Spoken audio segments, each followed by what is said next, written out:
She deserves such a better life. 12 years ago, doctors told Doug Dooley and his wife Christine Wagoner they had at most another 10 years with their daughter Iris Dooley when she was diagnosed with juvenile GM1 gangliosidosis. It's an utterly horrible disease that destroys the brain and the spinal cord and has impacts throughout the body, and it primarily impacts babies and children. The National Institutes of Health says fewer than 5,000 people in the United States have GM1, a deadly degenerative neurological disease caused by genetic mutations that can be hereditary, developed randomly, or result from contracted viruses. She can't walk, talk, eat, scratch an itch, make herself comfortable, and she's had days where she's had 100 seizures.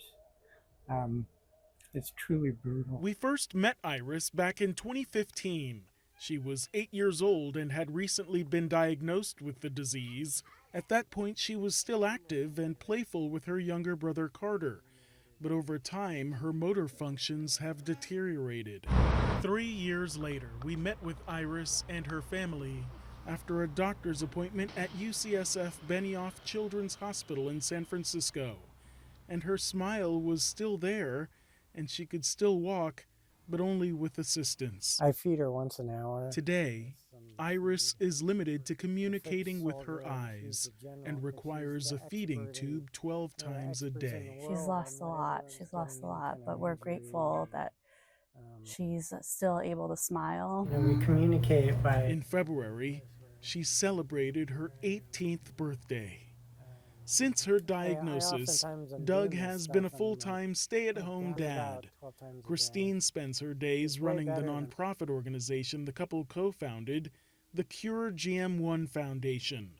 It has raised millions of dollars to fund GM1 research and 5 human clinical trials, which includes enzyme replacement therapy. This while a cure remains elusive. Clinical trials Doug and Christine fought hard to launch, yet Iris has not been eligible for participation due to the progression of her disease. That was definitely a hard period of time when we realized we weren't going to qualify anymore.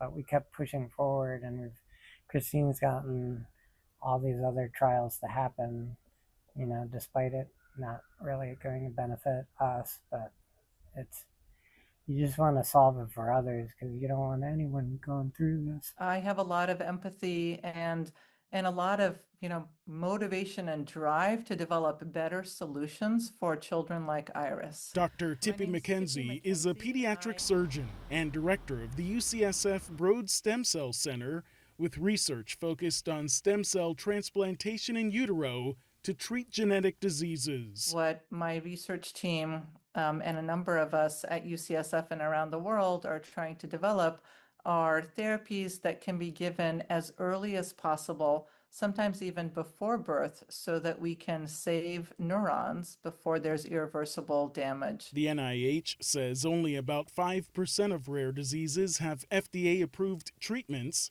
Medline Plus in the National Library of Medicine says GM1 occurs in 1 in every between 100,000 and 200,000 newborns. We're learning a lot from the pediatric therapies to ask the question, what if we could actually treat before birth to really get at the root cause of the disease before there's onset of irreversible disease? Really what we're pushing to is to get newborn screening for this once we have some kind of treatment, because the treatment will be considerably more effective once the kids are young and not affected as much. These kids need help, and it shouldn't be that the treatments are on the shelf and that they are destined to die without the treatments. We just need people to support our mission through donations and volunteering,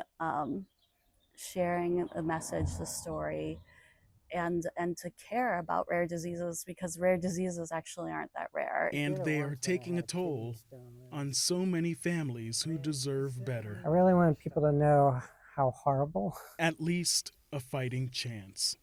Philippe Jagal, KRON 4 News.